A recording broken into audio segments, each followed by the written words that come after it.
저녁 식사를 하고 조금 있다가 보니까 이제 전화벨이 울려서 아들 무슨 일이야? 그랬더니 경찰이라고 아드님이 사망하셨다고. 지독한 슬픔은 예고 없이 찾아왔습니다. 망치로 얻어맞는다는 느낌을 제가 처음으로 느꼈었는데 무슨 정신으로 갔었는지 기억을 못 하겠어요. 아들 엄마가 너 사진 가지고 왔다. 아들 너무 보고 싶다 진짜.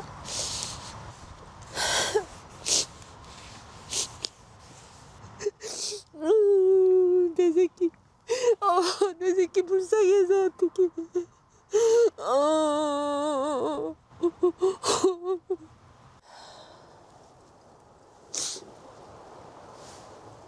어머니의 자랑이던 28살 특수교사 김동욱 씨.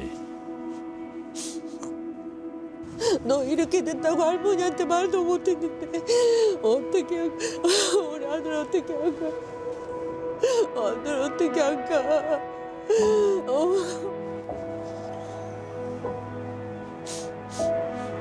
지난해 가을, 그는 스스로 세상을 떠났습니다. 아프지 말고 따뜻하게 잘 있다가 우리가 만나자.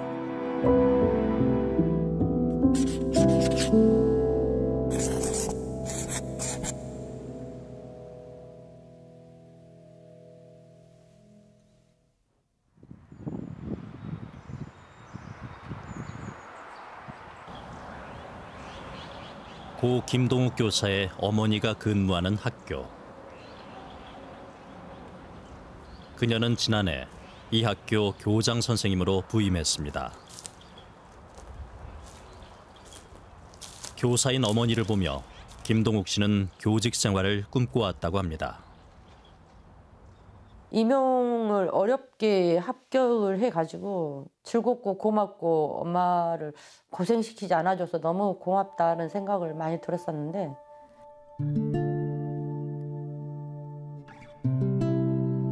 아들이 떠나간 뒤 이제는 교사라는 직업마저 원망스러운 어머니. 제가 이쪽 길을 좀 선택하게 인도를 했었던 거죠.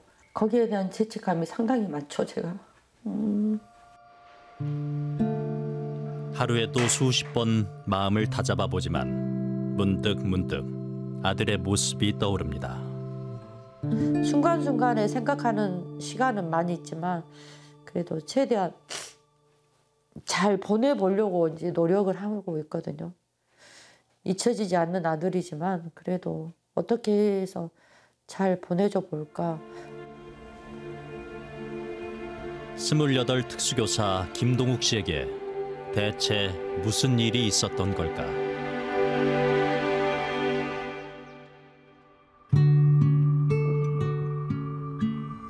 고 김동욱 교사의 첫 부임지이자 마지막 학교가 된 인천의 한 초등학교. 김동욱 씨는 이곳에서 4년째 특수교육 대상 학생을 가르쳤습니다. 학생들을 위해 노래를 부르고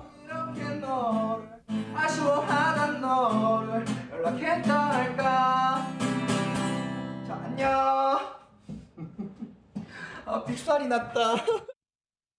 이렇게 카메라 앞에 서니 선생님도 어색하고 떨리는데 우리 학생들 정말 잘해줬네요. 나날이 성장해가는 우리 친구들에게 다양한 수업 방법을 고민하는 밝고 열정적인 교사였습니다. 학생들에게도 굉장히 열심이었고 노력하던 교사로 기억합니다. 그래서 저희 학교에서는 가깝지 않은 교사가 없을 정도로.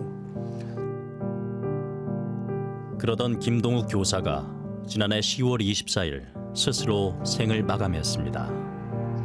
장애 아동들을 맡아 가르치던 젊은 특수학급 교사가 집에서 숨진 채 발견됐습니다. 원래 이 학교에는 20년 경력의 선배와 동욱 씨 2명의 특수교사가 근무했습니다. 두 교사는 담임을 맡아 특수학급 학생 7명을 나눠 지도했습니다. 그런데 지난해 초 학생이 6명으로 줄자 인천시 교육청은 학교 측의 반대에도 즉시 특수학급을 하나로 줄이고 특수교사 1명을 다른 학교로 발령냈습니다. 특수학급당 법적 저원이 6명이라는 이유 때문이었습니다.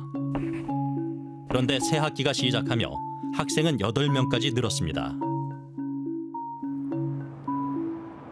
하지만 관할 교육청은 특수학급을 폐지할 때와는 달리 특수학급을 다시 늘리지도 교사를 추가 배치하지도 않았습니다. 기준 이하로 학생 수가 줄면 원칙적으로 이제 그 학급을 감축을 하고 이제 교사는 다른 이제 좀 과밀 학급으로 다시 배치되는 게 원칙이었습니다. 당시 김동욱 교사가 담당한 특수학급 학생 모두 중증 장애 진단을 받은 상태. 일반 학급에서 수업을 듣는 특수교육 학생들을 지원하는 것도 김동욱 교사의 몫이었습니다. 장애 정도가 중한 아이들은 정말 교사 1명으로는 부족해서 교사 2명이 필요하다고 선생님들이 말씀하실 정도의 도움을 필요로 하는 아이들인데 감당할 수 없을 정도로 많은 숫자라고 해도 과언이 아니에요. 특수교사 2명이 하던 일을 홀로 떠안게 된 동욱 씨는 일주일에 29시간의 수업을 도맡았습니다. 1교시부터 6교시까지 뭐 계속 수업을 했던 거죠. 주당 할 수 있는 최대 시수가 29시간이거든요. 그렇게 하면은 버틸 수가 없어요. 근데 그걸 하더라고요. 신체적, 정신적 한계에 내몰린 김동욱 교사는 특수학급 증설과 기간제 교사 충원을 거듭 요청했습니다. 그러나 인천시 교육청은 3명 이상 과밀인 특수학급에만 기간제 교사를 배치한다는 자체 기준을 이유로 이를 거절했습니다. 결국 스스로 생을 등진 김동욱 씨. 학생들과 함께 가꾸던 학교 옥상 텃밭은 주인을 잃고 공터로 변했습니다. 호미질 하면서 사람들 지나가면 되게 웃어줬거든요. 그 장면이 되게 사진처럼 기억이 나요. 인천시 교육청 앞은 근조 화환으로 가득 찼습니다. 분노한 수백 명의 교사들은 거리로 나왔습니다. 김동욱 교사가 숨진 이후 그 빈자리에는 아무 일도 없었다는 듯이 신규 특수교사가 배치됐습니다. 나는 6명이 정원인 학급에서 8명을 가르칠 수 없다. 이것은 훌륭한 것이 아니라 불법이다. 뒤늦게 심각성을 인지한 인천시 교육청은 철저한 진상조사와 순직 처리 등을 약속했습니다. 진심으로 죄송합니다. 특수교육의 어려운 현장을 더 면밀하게 살피지 못한 점, 교육감으로서 책임을 통감합니다. 특수교육의 열악한 여건도 근본적으로 개선하겠다고 밝혔습니다. 특수교육의 어려운 여건을 세심히 살펴 모든 상황을 전면 개선해 가겠습니다. 교육감 사과 하루 뒤 김동욱 교사가 일하던 학교에는 특수학급 증설과 경험 많은 특수교사의 추가 배치가 결정됐습니다. 그런 지원이 필요하다고 간절하게 요청할 때 왜 이런 것들이 안 됐지? 근데 선생님 돌아가시고 나니까 바로 되네. 진짜 한시적 기간제 교사 1명만 보내주지. 그냥 보내줬으면 안 죽었을 텐데. 교육부도 특수교육 여건 개선에 나섰습니다. 특수학급 신설과 기간제 교사 지원을 통해 과밀학급 문제를 대폭 해소했다고 발표했습니다.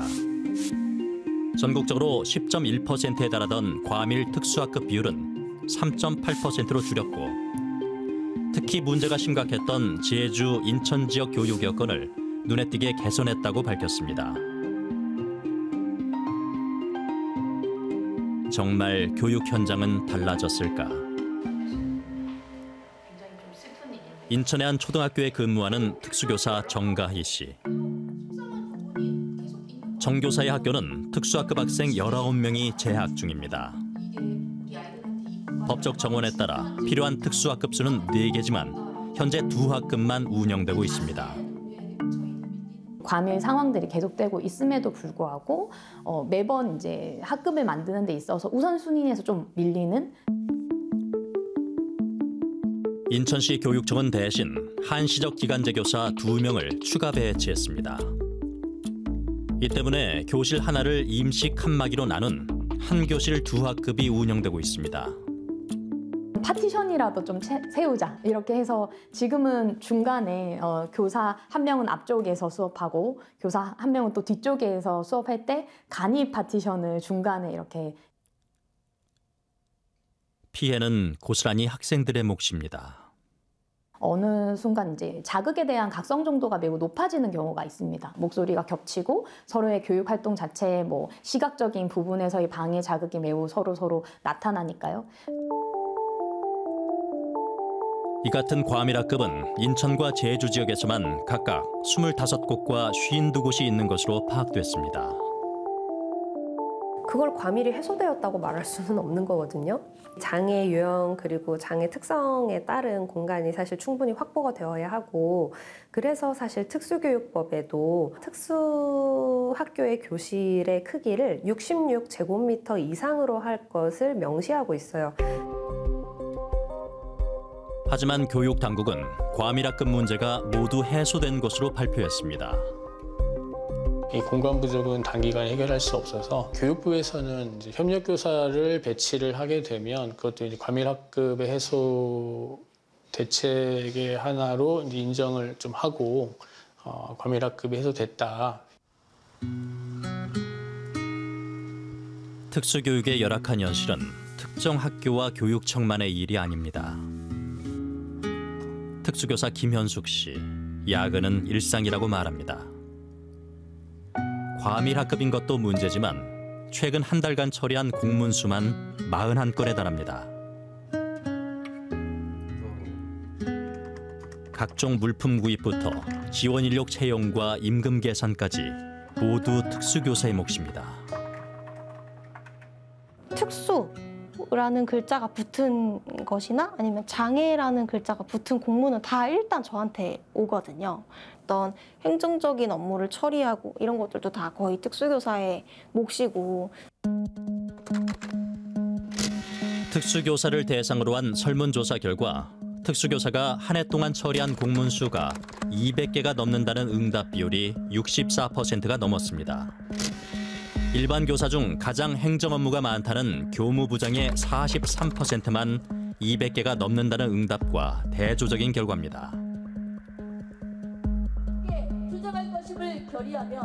법정 정원을 지켜달라, 교육과 무관한 행정 업무를 줄여달라는 요구는 묵살되는 경우가 많다고 특수교사들은 말합니다.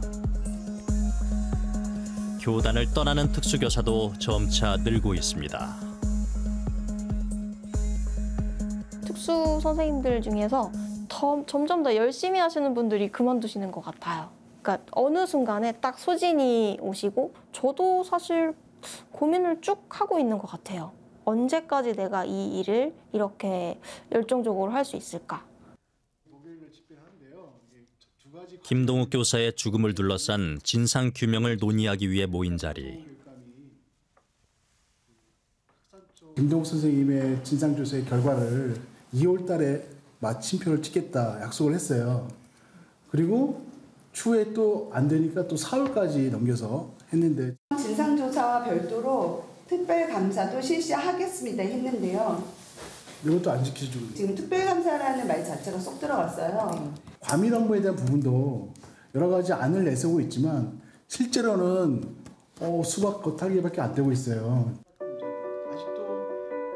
김동욱 씨 사망 6개월이 지나도록 여전히 진상조사 결과는 나오지 않고 있습니다.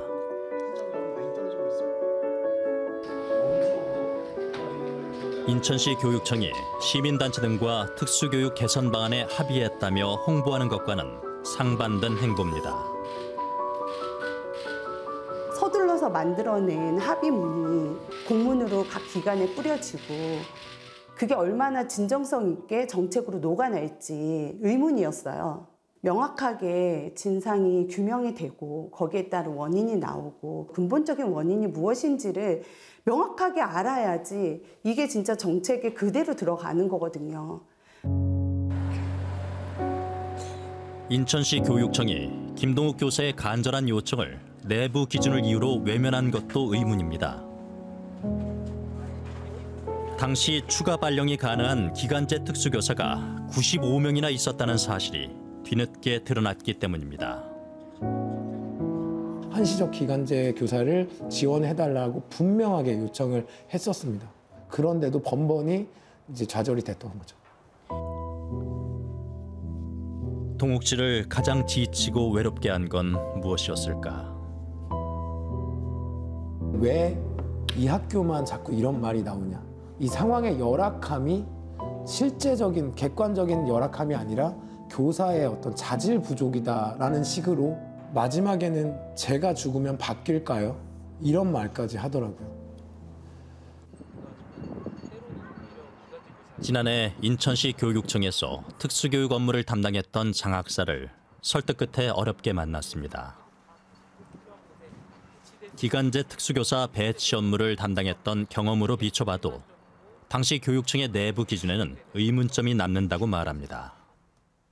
교육청에서 받은 인원 대비 몇 명까지 과밀로 계산해서 지원할 수 있겠다를 판단을 하고 기본 계획을 세우거든요.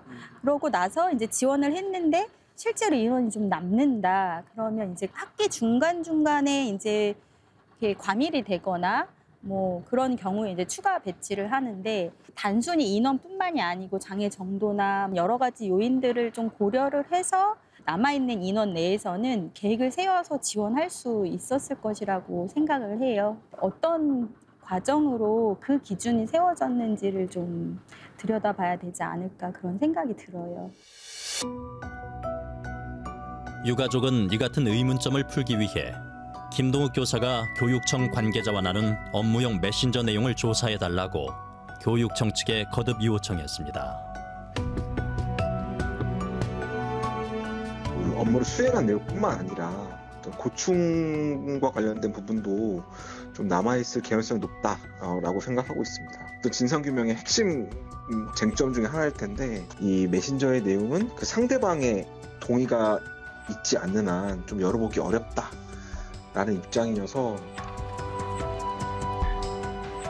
하지만 투명하고 철저한 진상조사를 약속한 인천시 교육청은 답이 없습니다. 동의를 전제로 고인이 주고받은 메신저를 이제 조사하고 공개할 수 있는 걸로 파악을 하고 있습니다. 동의를 거부하신 한 경우에는 원칙적으로 그분과의 대화 내용은 조사하기는 좀 어려운 상황인 것은 맞습니다. 약속만 반복하고 있습니다. 저들의 소통에 문제가 없는지 의심됩니다. 김동욱 교사가 세상을 떠난 지 182일째 되는 날. 그저 한 인간에 대한 측은지심이 있으시다면, 국민에게 부여받은 권한이란 게 있으시다면 이 사안에 더는 여유를 갖지 마십시오. 교사들은 다시 거리로 나왔습니다. 너의 힘듦을 알고 바르게 대책이 세워지고 그 대책이 남아있는 선생님들과 학생들에게 도움이 된다면 얼마나 좋을까. 겨울이 지나 다시 봄이 찾아왔지만 우리 교실에는 봄이 찾아왔을까요? 28살 어느 특수교사의 안타까운 죽음이 우리 사회에 답을 묻고 있습니다.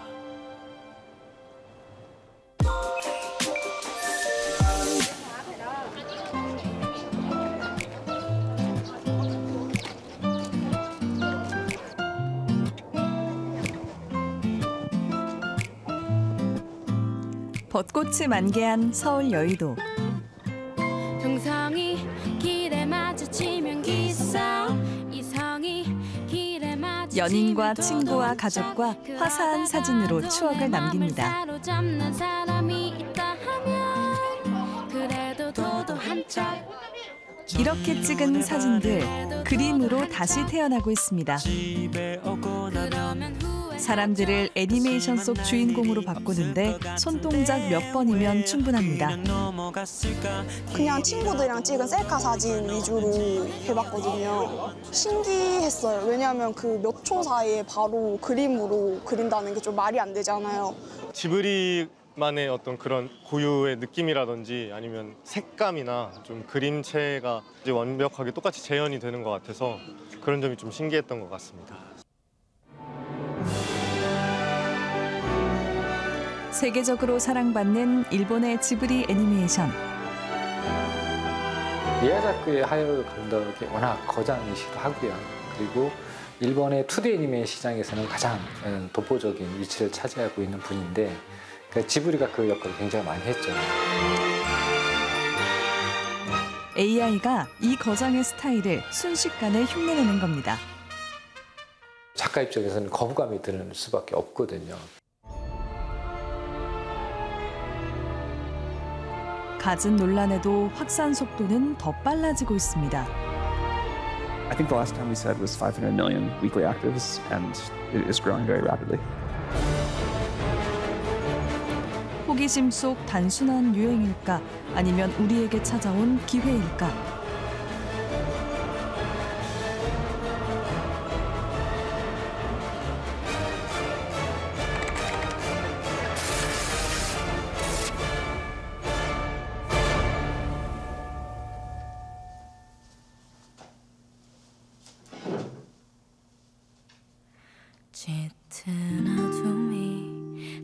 챗 GPT에게 인기 드라마의 한 장면을 지브리 스타일로 바꿔달라고 요청했습니다.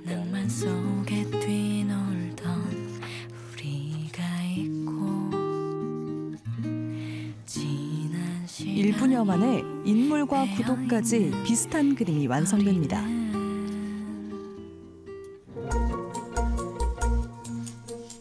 디즈니 스타일도 심슨 스타일로도 다 가능합니다.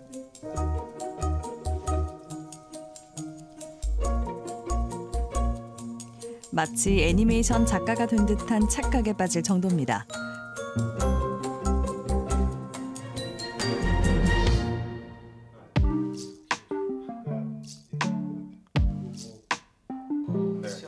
어떻게 가능한 걸까요? 이런 부분을 저희가 후드를 입은 사진으로 바꾸고 싶다라고 해서 후드라는 프롬프트를 주고 사진의 일부분만도 이렇게 생성이 가능한 거거든요, 원하는 대로. 네. AI는 원본 이미지를 단계적으로 분석하며 그리는 과정을 배웁니다. 학습을 마치면 새로운 이미지를 직접 그릴 수 있게 됩니다. 최종 목적은 지브리 스타일의 이미지인데 여기서 지브리 스타일로 조금 바꾸고 그걸 아주 많이 반복을 하다 보면 최종적으로는 컨텐츠도 유지하면서 지브리 스타일의 이미지가 나온다고 보시면 좋을 것 같아요. 이전에도 비슷한 기술은 있었습니다. 다만 챗 GPT는 이 기술을 누구나 쉽게 쓸 수 있게 만들었습니다. 사실 그런 앱을 일부러 찾아서 쓰기는 어렵잖아요. 근데 이제 GPT라고 하는 되게 일상적인 AI 도구에 그 기능이 얹어지니까 이제 예전에 비해 훨씬 쉽게 활용할 수가 있게 돼서 지금의 인기가 있는 것 같습니다. 2022년 챗 GPT 첫 등장 이후 구글의 제미나이, 마이크로소프트의 코파일럿 등 경쟁자들이 잇따라 성장하는 상황.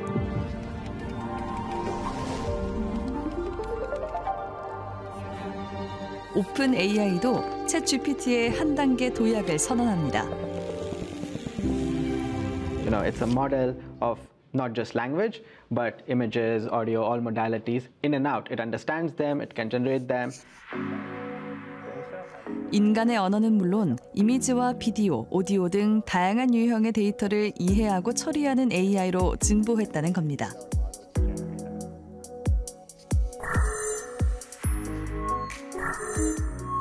기존에는 언어 처리와 이미지 생성 기능이 분리돼 사용자의 의도를 파악하는 데 어려움을 겪었다면 한번 보고 나서 이거 좀 마음에 안 들어 이렇게 해줘 라고 편집을 시켰을 때 기존에는 그걸 되게 잘 못 알아들었었어요. 멀티모달에서는 언어와 이미지 등 여러 데이터를 동시에 처리할 수 있도록 챗GPT의 이미지 생성 기능이 통합됐습니다. And I'm going to ask ChatGPT to make it into an anime frame. So in this case, it's not just getting the context of my text prompt, but it's also getting this image, and it can use both of these to produce a really nice image for us. I'm going to make him an offer again. 그 결과물이 지브리 스타일을 유행시킨 지금의 챗GPT입니다. AI의 발전 단계에서 멀티모달은 인간 수준에 근접한 범용 인공지능 AGI로 가는 열쇠 역할을 할 거로 기대를 받고 있습니다. 가장 중요한 거는 그 사람처럼 접근했다는 의미가 있어요. 왜냐하면 사람은 오감각을 통해서 세상을 바라본단 말이에요. 지금까지의 모델은 그렇지는 않았어요. 한정적으로 인풋이 들어온 거죠. 그런데 최근에는 이미지도 학습하고 그다음에 영상도 학습하고 오디오도 학습하는 등 인간처럼 학습하는 형태가 점점 강화되고 있고 그 이해하는 폭만큼 생성도 가능해지고 있죠. 결국 이 길은 AGI로 가는 길이죠. 올해 초 중국에서 공개된 AI 모델 딥시크. 상대적으로 짧은 시간에 완성도 높게 구현된 이 AI는 전 세계에 큰 충격을 던졌습니다. 미국의 아주 유수한 AI 인력을 데려다가 그렇게 만든 게 아니라 중국 내의 로컬 인력만으로도 그렇게 1년 반 만에 거의 필적하는 놀라운 성능을 보였다는 것 측면에서 시사하는 바가 좀 컸습니다. 하지만 우리나라에선 과도한 개인정보 수집으로 다운로드가 금지됐다가 한국 정부의 시정 권고를 일부 수용한 끝에 2달여 만에 서비스를 재개했습니다.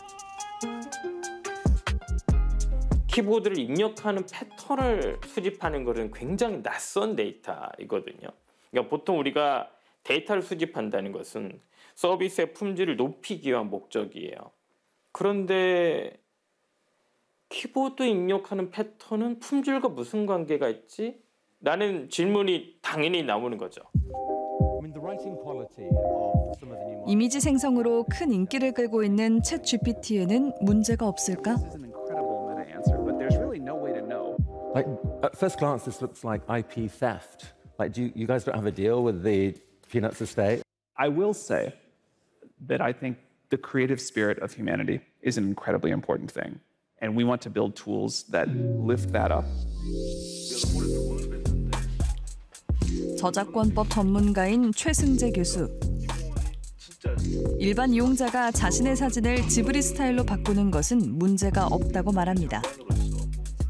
왜냐하면 우리 저작권법은 기본적으로 아이디어하고 표현을 구별을 합니다. 그래서 아이디어는 보호 대상이 아니라고 보고요. 표현만 보호 대상이라고 보게 되는데, 근데 생각해 보시면 스타일을 어떻게 할 건가?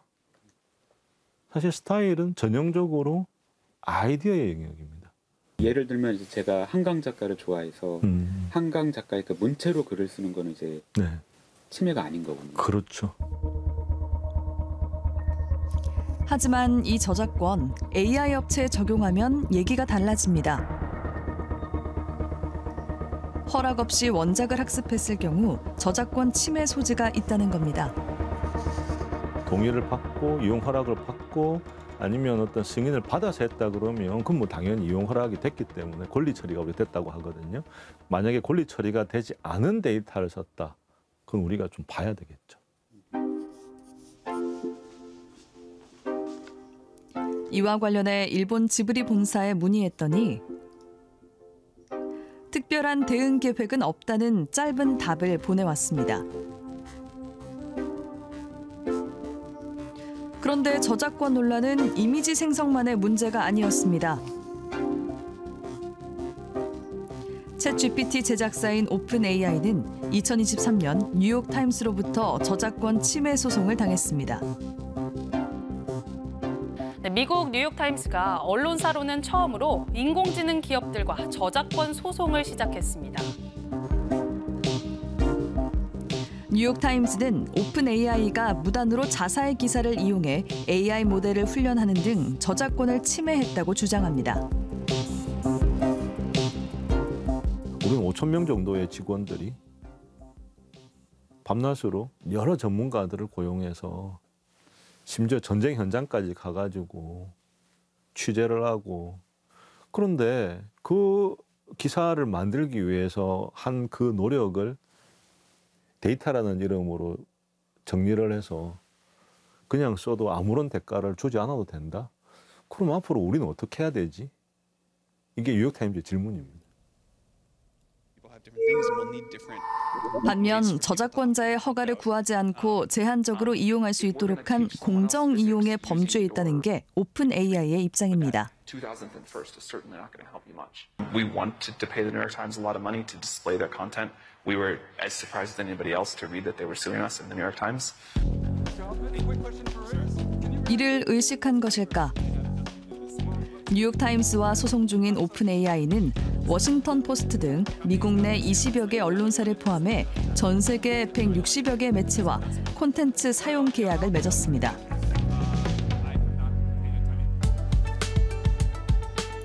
이 같은 논란에도 화제의 중심에 선 챗GPT의 사용자는 빠르게 늘고 있습니다. 3월 말 기준 5억 명을 넘었습니다. 지난해 말 3억 5천만 명에서 3개월 만에 40% 넘게 늘어난 겁니다.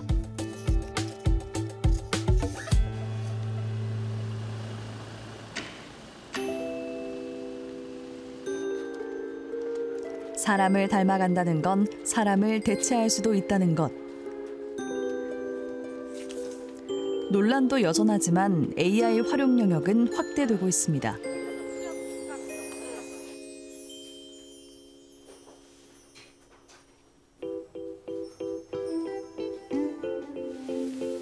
웹툰 종주국 대한민국. 하지만 웹툰 작가들의 노동 강도는 늘 문제로 지적됐습니다. 분량은 한 80컷 내외. 근데 많게는 한 120컷까지 그리는 작가도 있긴 하지만 일반적으로 일주일 연재 방식으로 봤을 때는 한 70에서 80컷 정도를 좀 권유하고 있는 상태라고 보시면 되고요. 웹툰 작가이자 대학에서 학생들을 가르치고 있는 봉준호 씨. 인간이 아닌 AI를 보조 작가로 활용하고 있습니다. 보조 스토리 작가로 활용을 하고 있습니다. 뭐 예를 들어서 제가 아이디어가 떠올라서 막 적었어요. 근데 맥락을 파악하기가 쉽지 않은 거예요.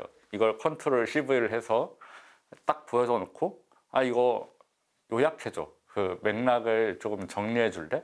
뭐 이렇게 요청을 하면은 너무 잘해주더라고요. AI가 어느새 창작자의 손을 덜어주는 역할을 하고 있는 겁니다.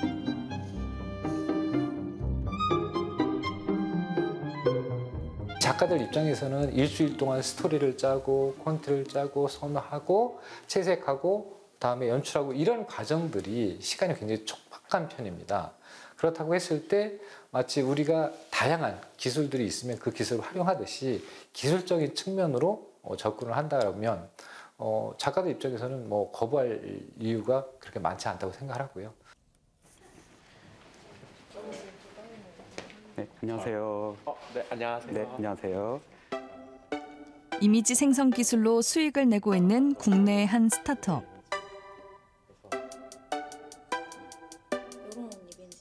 우리나라 민화 그림을 먼저 보여주고 이게 다 사실 이미지 컬렉션. 비슷한 스타일로 새로운 이미지를 만들어달라고 해봤습니다. 생각해보니까 파리를 전통 민화에서는 그린 게 별로 없겠네요. 지금 생각을 해보니까. 네. 인공지능이 1분 만에 원하는 그림을 만들어줍니다. 이렇게 생성하는 이미지가 매달 20만 장이 넘습니다. 하나 에셋 만드는 한 4-5시간 정도 들이시고 시간은 너무 많이 썼었는데 지금은 이제 저희 거를 사용을 하시면은 뭐 정말 길어도 여러 번 한다고 해도 막 1-2분 안에 최종 만들어지다 보니까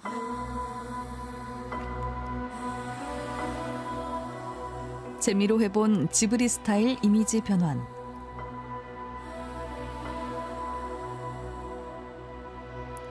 그 안에선 AI가 인간과 공존하기 위해 혹은 인간을 대체하기 위해 꾸준히 진화하고 있습니다.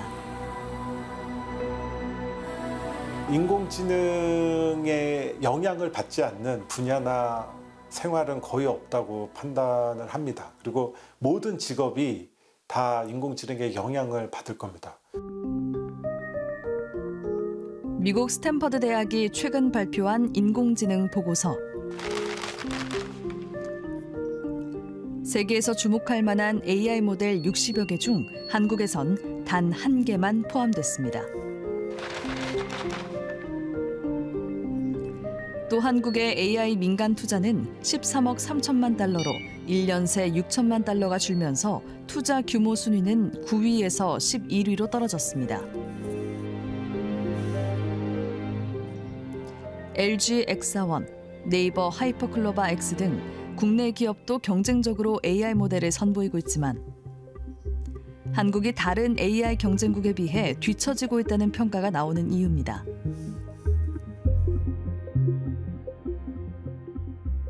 우리가 조금만 늦으면 우리한테 기회가 없어질 것 같다. 이런 굉장히 불안한 감도 있는 거예요. 근데 그게 1-2년이 채 안 될 가능성이 높죠.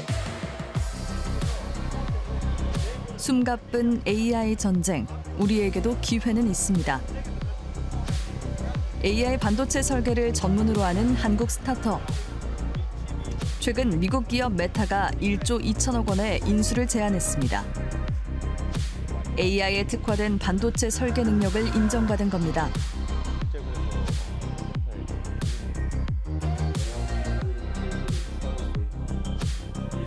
정부는 올해 AI 역량 강화를 위해 1조 8천억 원 규모의 추경 예산을 편성하고 실질적인 지원을 약속했습니다.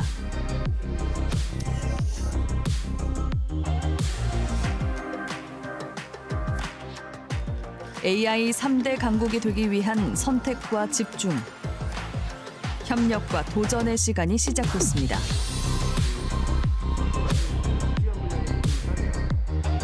반도체 같은 경우에도 다양한 반도체가 있지만 특정 부분에 대해서는 우리나라가 아주 세계적인 경쟁력을 가지고 있고 그 부분에 대해서는 한국이 이제 제일 국가지 않습니까? 계획적으로 선택과 집중하는 거에도 저희의 그 역량이나 자원을 투자를 해야 되고 그리고 젊은 친구들이 새로운 아이디어나 뭐 좀 야망 있는 아이디어, 프로젝트 그런 것들에 대해서 지원하는 것도 둘 다 이제 같이 가야 될 것 같습니다.